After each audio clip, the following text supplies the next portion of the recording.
Muy buenas con todos, en este video vamos a hablar lo que es endocardititis infecciosa y vamos a ir desde lo que es su definición, desde etiológico, fisiopatología, hasta tratamiento y prevención. Pero primero, ¿qué es una endocardititis infecciosa?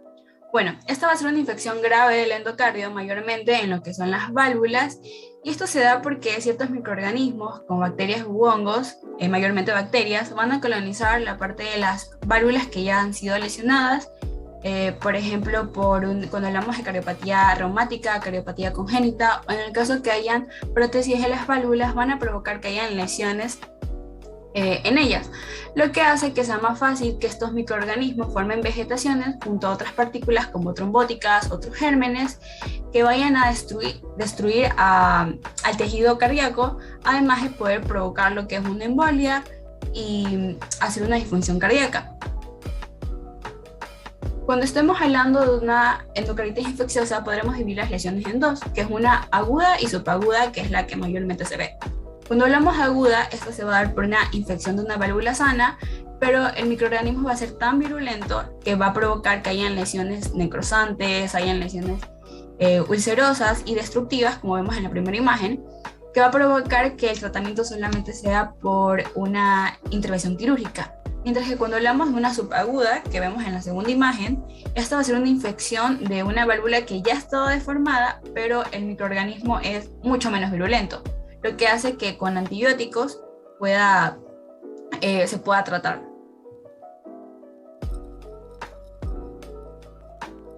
Bueno, en sus agentes etiológicos, estos agentes etiológicos en su mayoría, como dijo mi compañera, son bacterias, pero muy rara vez se da por hongos. Las bacterias más frecuentes o las que más frecuentemente se encuentran aisladas son cocos gram positivos, entre los que destacan los streptococos viridians, sanguis, nitis, etc. O los estafilococos, que estas se encuentran más ligados a las infecciones agudas. También destaca la Staphylococcus aureus en un gran porcentaje, la epidermidis y por último los enterococos. Otra de las bacterias que se encuentran, que se han aislado o se encuentran relacionadas a esta infección son pertenecientes a un grupo que se denomina ASEC. Como vemos, la H hace referencia a las Haemophilus, entre las que destacan las Parainfluenzae, la Aprophilus o la Paraprophilus.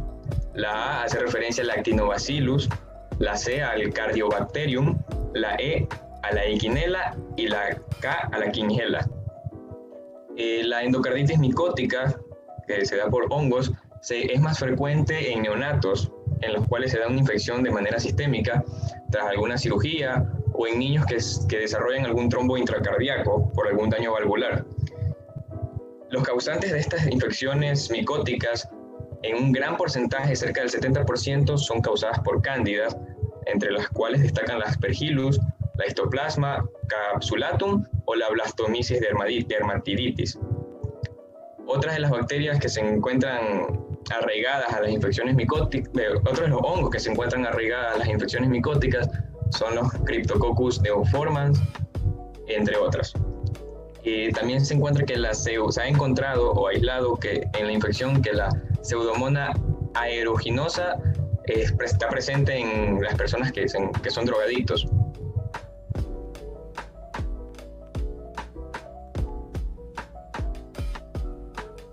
Ok, ahora yo voy a hablar sobre la fisiopatología. Hay dos elementos fundamentales que tienen que estar presentes al mismo tiempo para que se pueda dar la endocarditis infecciosa. Estos son la alteración del flujo laminar y la bacteremia transitoria.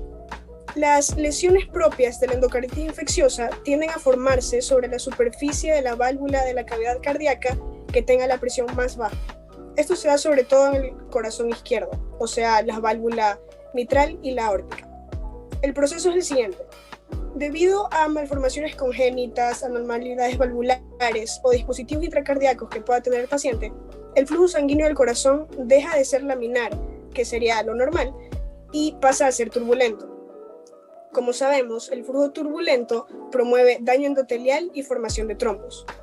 Entonces, por el daño del endotelio se van a exponer las proteínas de la matriz extracelular y esto activará la cascada de la coagulación. Entonces va a haber depósito de fibrina y de plaquetas. Y es este depósito el que va a formar las vegetaciones estériles en las válvulas. Esta parte se le llama endocarditis trombótica no bacteriana. Entonces, ¿cuándo se convierte en infecciosa? La endocarditis infecciosa ocurre cuando se depositan microorganismos, como el Staphylococcus aureus, por ejemplo, sobre estas vegetaciones estériles en el transcurso de una bacteremia. ¿Y cómo pasa esto? Como vemos en la figura de la derecha, los estreptococos se adhieren a los coágulos de fibrina que se forman en el sitio del endotelio cardíaco dañado y activan a los monocitos, para que estos monocitos produzcan factor tisular y citocinas. Y son estos mediadores los que activan la vía de la coagulación y así ocasionan el reclutamiento adicional de plaquetas y por tanto el crecimiento de la vegetación. Entonces, una vez infectada, estas vegetaciones siguen aumentando de tamaño por el depósito adicional de plaquetas y fibrina que forman como una capa encima de todas estas bacterias y así las protegen contra los mecanismos de defensa del huésped. Y es por esto que se dice que una vez que la infección se establece, la vegetación infectada sigue creciendo sin obstáculos, obviamente hasta que se diagnostica y se trata con los tratamientos que se van a hablar más adelante. Gracias. Bueno, ahora tenemos a la endocarditis infecciosa. La parte clínica, esta es una enfermedad de múltiples sistemas con manifestaciones proteicas. Entonces, por ende, los síntomas, los signos pueden ser variables. Bueno, ya, con frecuencia estos síntomas y signos de la endocarditis son agudos, subagudos o crónicos. Estas manifestaciones clínicas reflejan 4 puntos. Primero son los cambios hemodinámicos por daño valvular que se pueden presentar en soplos. En segundo lugar, tenemos los síntomas y signos de órgano terminal por émbolos sépticos, es decir, émbolos del lado derecho hacia el pulmones o émbolos del lado izquierdo hacia el cerebro. También tenemos los émbolos presentes en los riñones, en el vaso y en las extremidades. En tercer lugar, tenemos síntomas y signos de órgano terminal por depósito de inmunocomplejos, es decir, un síntoma puede ser un signo de la glomerulonefritis.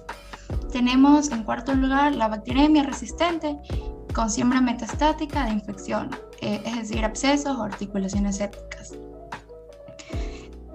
Bueno, como ustedes pueden apreciar en la primera imagen, en general el síntoma más común es la fiebre en el 90% de los casos.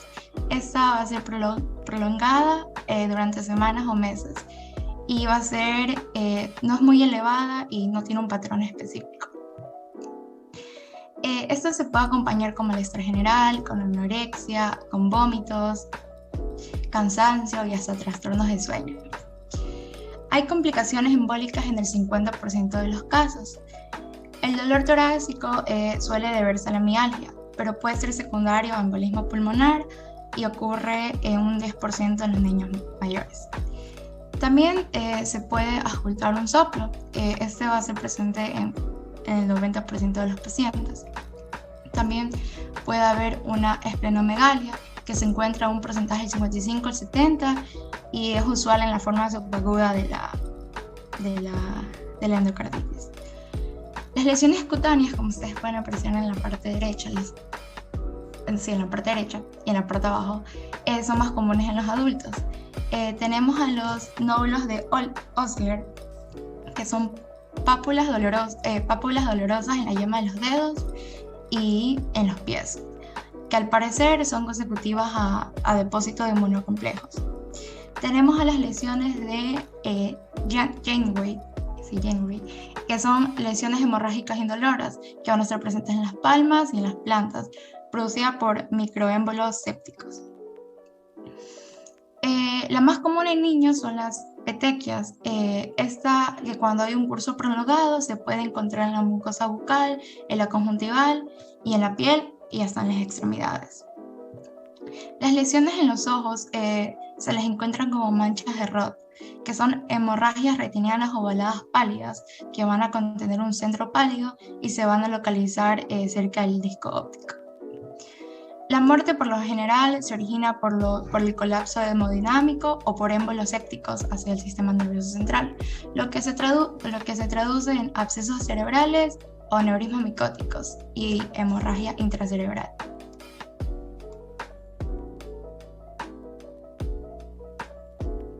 Para el diagnóstico de la endocarditis infecciosa, tenemos que el cultivo de sangre es la técnica diagnóstica más importante para el diagnóstico, por lo que su realización debe ser muy escrupulosa para poder evitar algún tipo de contaminación cutánea. Se deben de obtener 3 a 5 muestras para el cultivo en diferentes punciones durante las 24 horas y 2 más si no crece. El 90% de los casos, los 2 primeros cultivos son positivos, pero si el paciente ha recibido algún tipo de antibiótico, la posibilidad se reduce a 64%. También tenemos que si se sospecha de una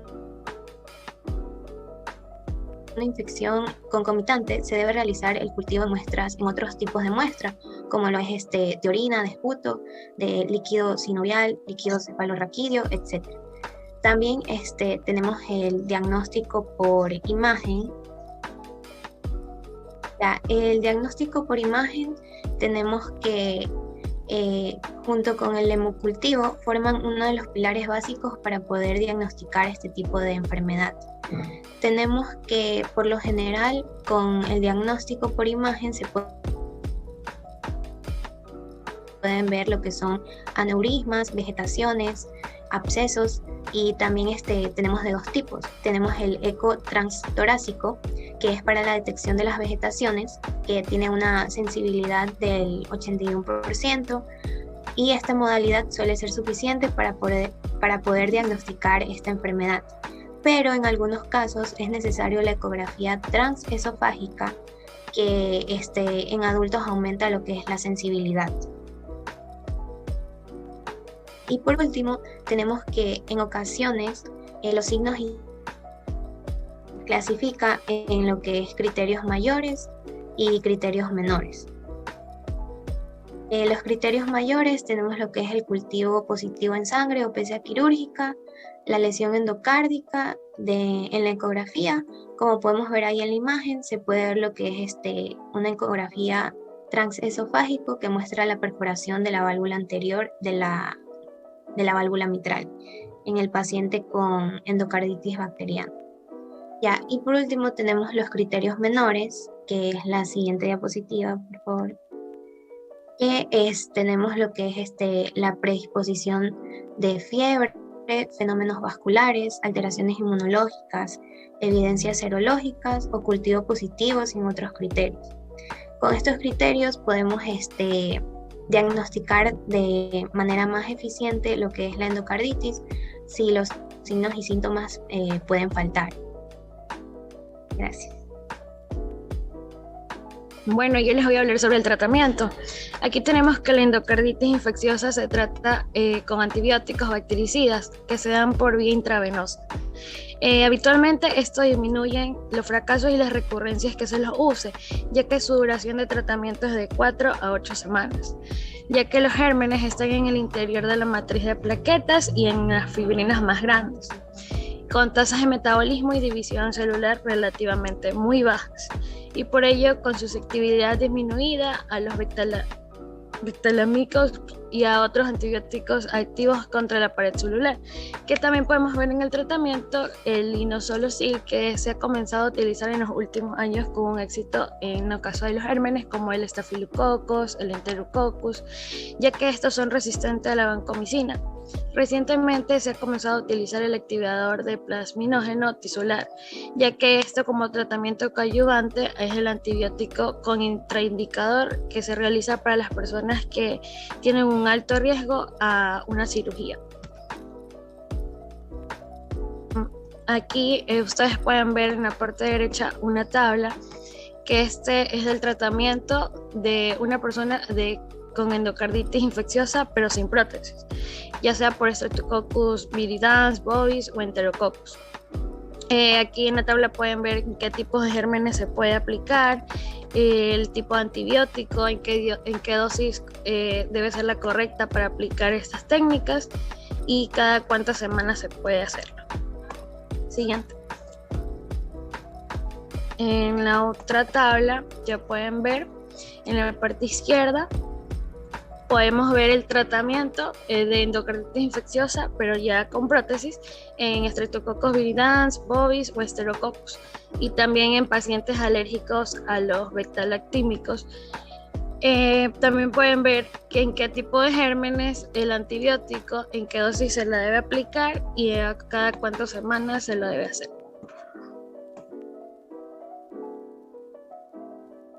Bueno, generalmente el tratamiento se inicia una vez conocido el germen responsable y se realiza según la antimicrobiana.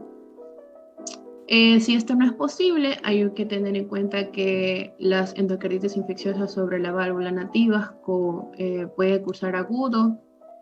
Generalmente son estafilocócicas y los que son subagudos, esas de aquí son estreptocócicas. Lo que son las endocarditis infecciosas son las que son precoces sobre prótesis valvulares, como a menos de 12 meses tras cirugía. Son generalmente producidas por lo que son las Staphylococcus epidermidis, y las tardías tienen un aspecto similar a las endocarditis infecciosas sobre la válvula nativa. La endocarditis por microorganismos gram-negativos del grupo HASEC deben tratarse con ceftriaxona. Esto debe ser durante 4 semanas.